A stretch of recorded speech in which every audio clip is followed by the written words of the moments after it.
Aujourd'hui, on va résumer un livre qui s'appelle Spin Selling. Spin Selling, c'est le livre que la plupart des commerciaux connaissent. La plupart des vendeurs, notamment en vente complexe, connaissent.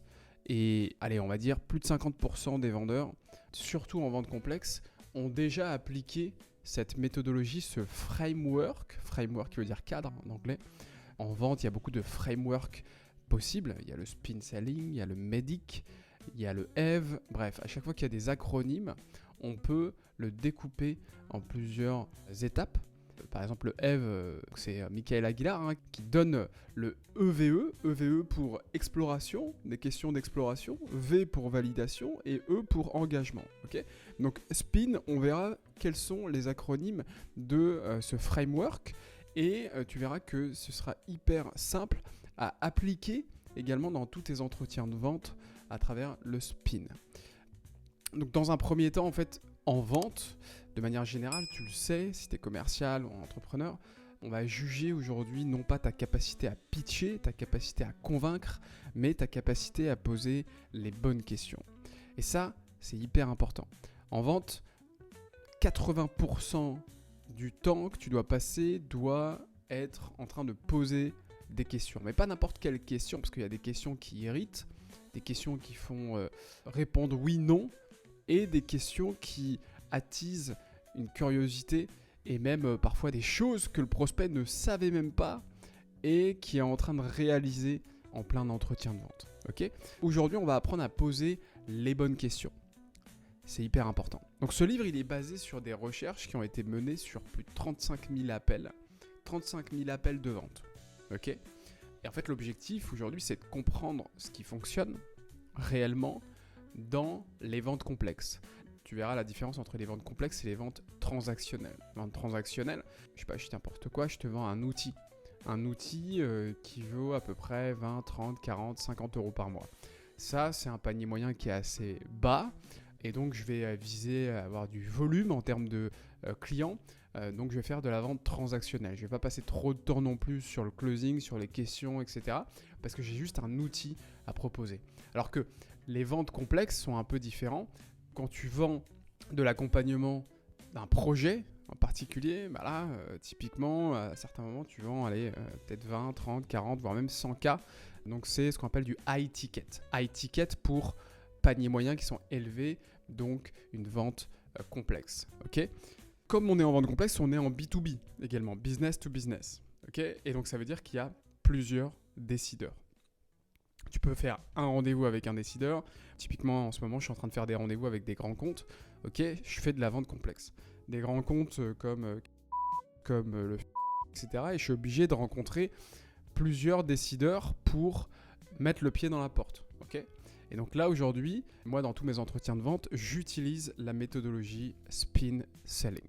Et Spin Selling, c'est structuré autour de 4 questions, de 4 lettres, comme tu l'as vu, Spin, S-P-I-N. Okay, et donc, il faut comprendre ces lettres-là. 1, S pour situation. Poser des questions de situation.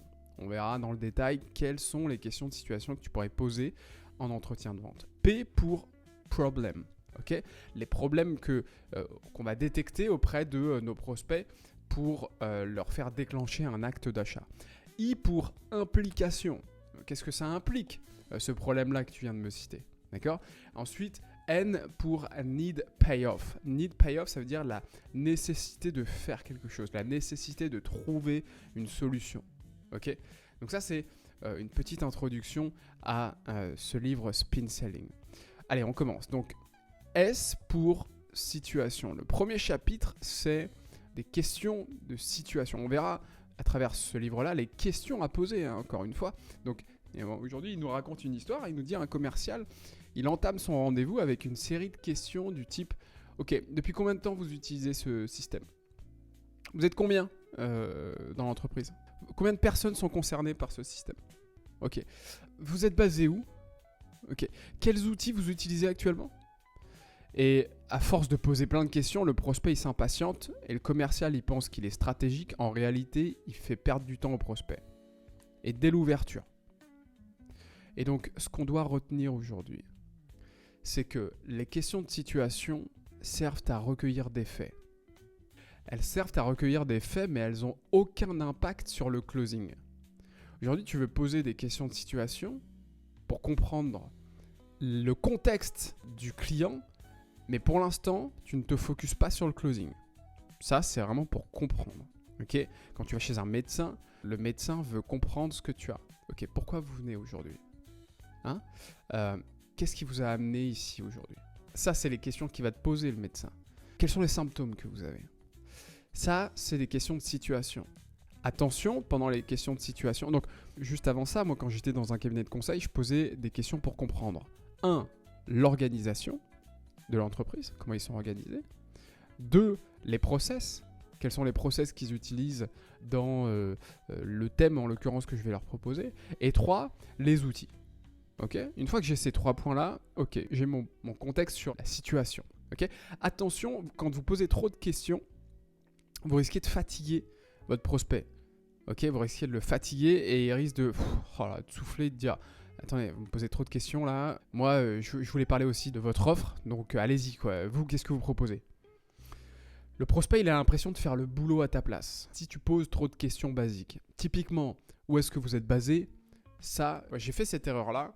Vous êtes basé où ? À un client et elle m'a dit « Mais écoutez, vous auriez pu vous renseigner, quoi. » Et quand on est dans de la vente complexe, on est face à des personnes qui n'ont pas le temps à perdre.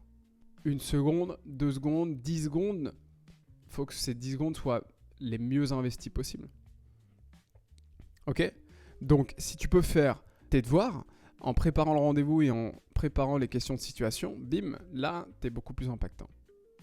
Un bon vendeur, il prépare ses infos avant. Il a fait une enquête, il a fait ses devoirs, il a retrouvé des infos sur le CRM, il est allé voir sur son LinkedIn, il est allé voir sur le site internet. Bref, il a des questions de situation qui lui permettent d'être hyper pertinent. Ok ? Parce que les meilleures questions de situation sont ciblées, utiles, pour enchaîner rapidement sur les problèmes. Encore une fois, les questions de situation ne vendent pas, elles posent le décor. Ne reste pas coincé sur ces questions-là. Exemple de questions de situation. Donc je l'ai dit, mais aujourd'hui, par exemple, typiquement, moi je vends de la prospection, je vends de l'externalisation de la prospection et je pourrais très bien dire, j'ai vu que vous aviez plusieurs commerciaux du coup dans l'entreprise, mais aujourd'hui, comment est structurée votre équipe commerciale ? Qui est-ce qui pilote la partie prospection, la partie acquisition, new business chez vous ? Et voilà, pour que je comprenne. Et comment vous travaillez ? Quels sont vos process, vos outils, notamment sur ces sujets ? Ok, quels sont les canaux que vous utilisez et qui fonctionnent le mieux ? D'accord. Donc ça, c'est des questions de situation. Ok ? Questions de situation adaptées à moi, mon business. L'idée, c'est que tu trouves des questions de situation adaptées à ton business, à toi, pour paraître le plus pertinent possible. Let's go. On continue sur le chapitre sur les problèmes. Donc, encore une fois, quand on est dans le spin, on est dans le P de problème. Problem. Et ici, si on devait passer plus de temps sur une étape du spin, ce serait ici, le problème. La vente, c'est la résolution à un problème.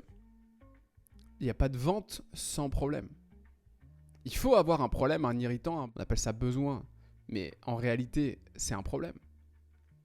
J'ai mal au dos, je vais chez le médecin, j'ai un problème, ça me fait mal. Je sais pas, je dis n'importe quoi, je suis en recherche d'un outil pour me faciliter la vie sur la prospection et sur la base de données. J'ai un problème, je passe trop de temps sur ma base de données. C'est un problème pour moi. Ok, donc si moi-même je ne réalise pas que j'ai un problème, je ne vais pas changer de ce que j'ai actuellement. On a trop souvent entendu des prospects vous dire « Écoutez, on fonctionne comme ça aujourd'hui, ça marche très bien. Voilà, il n'y a pas forcément de besoin. » En fait, ça veut dire qu'il n'y a pas forcément de problème. Si on n'a pas de problème, on n'agit pas. Donc, typiquement, c'est une histoire qui dit « Un commercial, il présente fièrement son offre. Il arrive, boum, il pense que toutes ses fonctionnalités vont séduire. Mais en face, le prospect, il reste tiède. Pas forcément convaincant. Pas convaincu. Et pourquoi ? Parce qu'il ressent aucun problème urgent à résoudre. Et à l'inverse, les top performers, aujourd'hui des commerciaux, posent des questions qui font mal. Ils creusent les failles, les blocages, les frustrations, les problèmes. Et comme ça, le prospect finit par se dire, mais ah ouais, ça c'est vrai. Alors, j'avais pas remarqué, je l'avais pas vu comme ça sous cet angle-là, mais c'est vrai que c'est un souci là. Ça devient un problème pour nous là. Et là, la vente commence. J'étais avec un client qui avait un outil de data marketing. Okay, donc, c'est un client qui analysait les données de sites e-commerce, pour le coup, et qui devait en retranscrire derrière des choses. Donc, ça veut dire qu'il analysait les paniers, donc le remplissage de paniers, et combien de paniers abandonnés ont eu lieu, et en même temps, il retrouvait les coordonnées des personnes pour pouvoir les appeler, etc.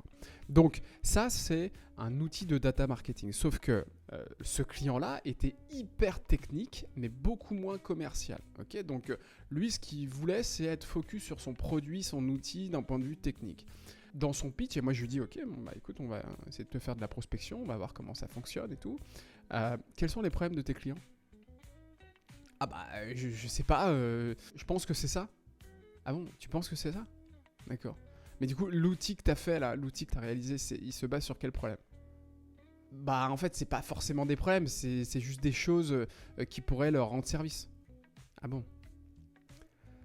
Un outil ou un service que vous proposez et qui ne résout pas de réels problèmes, c'est compliqué.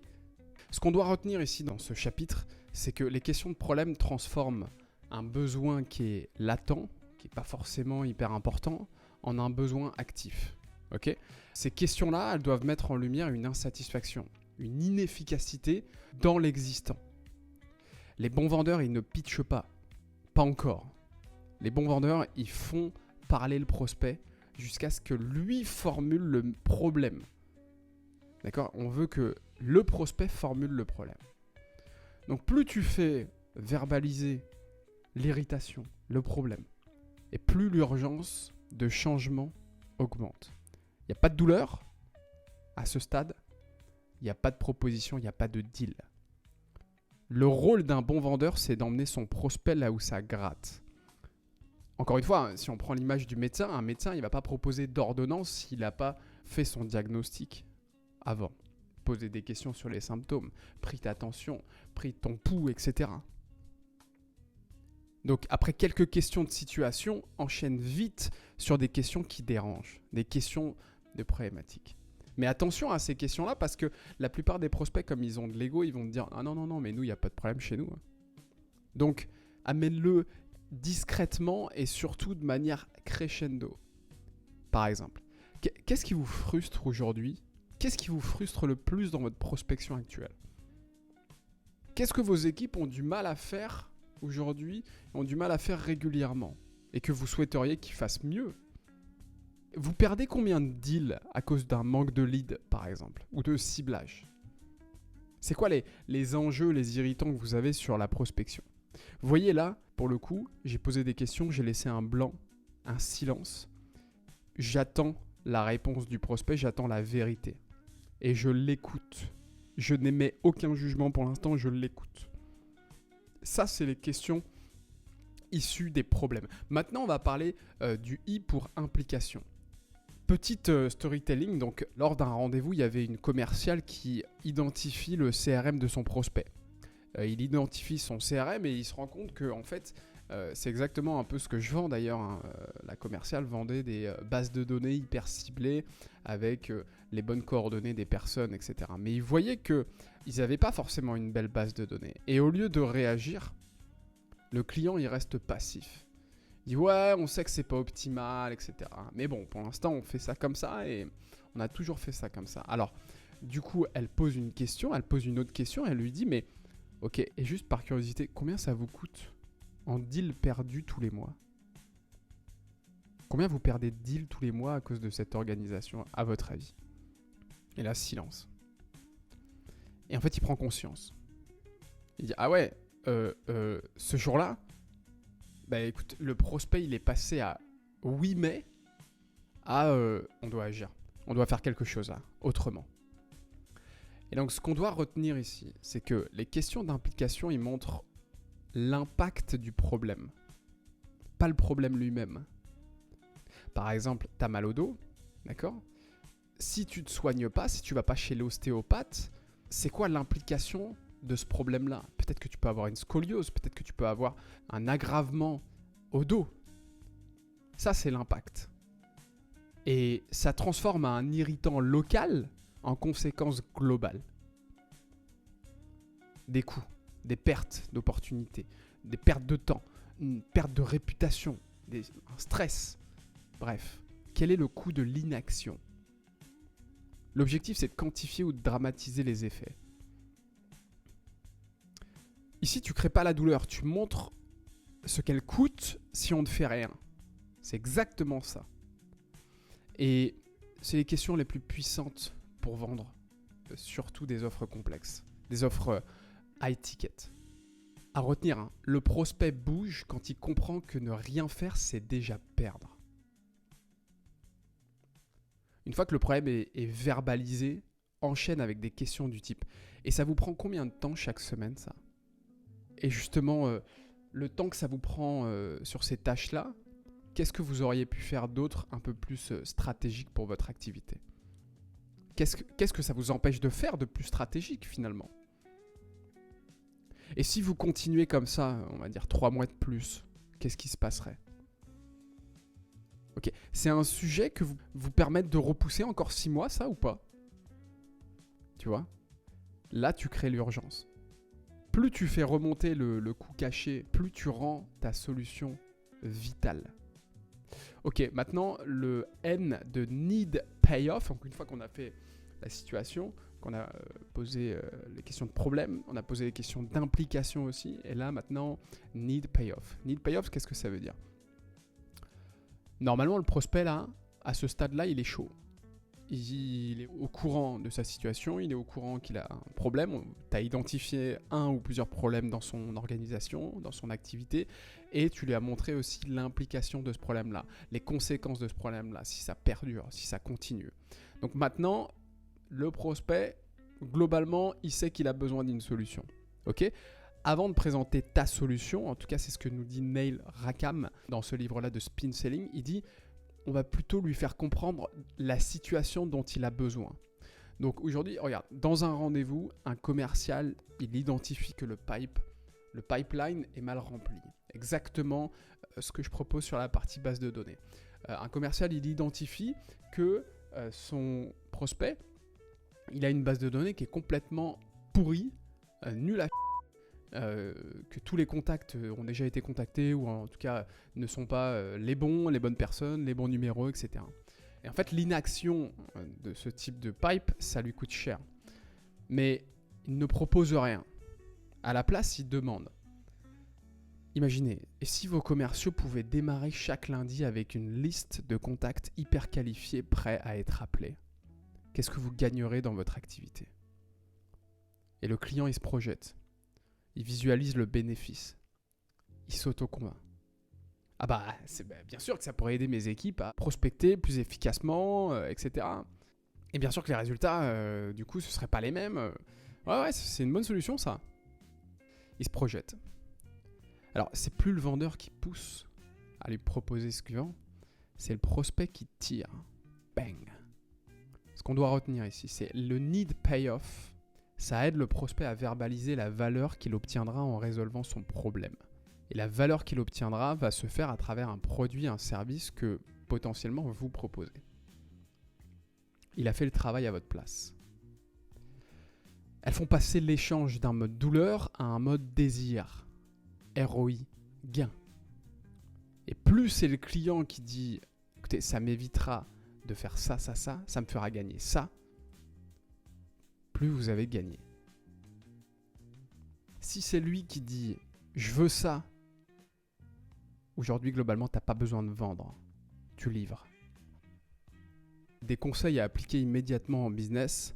Une fois que tu as fait remonter la douleur, la pain, la problématique, et que derrière, tu as fait remonter les implications de l'inaction, pose des questions comme « Écoute, si vos commerciaux aujourd'hui n'avaient plus à prospecter dans le vide et étaient exactement sur une liste, une base de données hyper ciblée avec les bonnes coordonnées, qu'est-ce que vous gagnerez concrètement dans votre activité ? Ça vous apporterait quoi d'avoir une base de données à jour, enrichie automatiquement ? Ça vous apporterait quoi ? d'avoir des rendez-vous directement dans votre agenda avec les bonnes personnes. Laisse-le rêver. Laisse-le se projeter.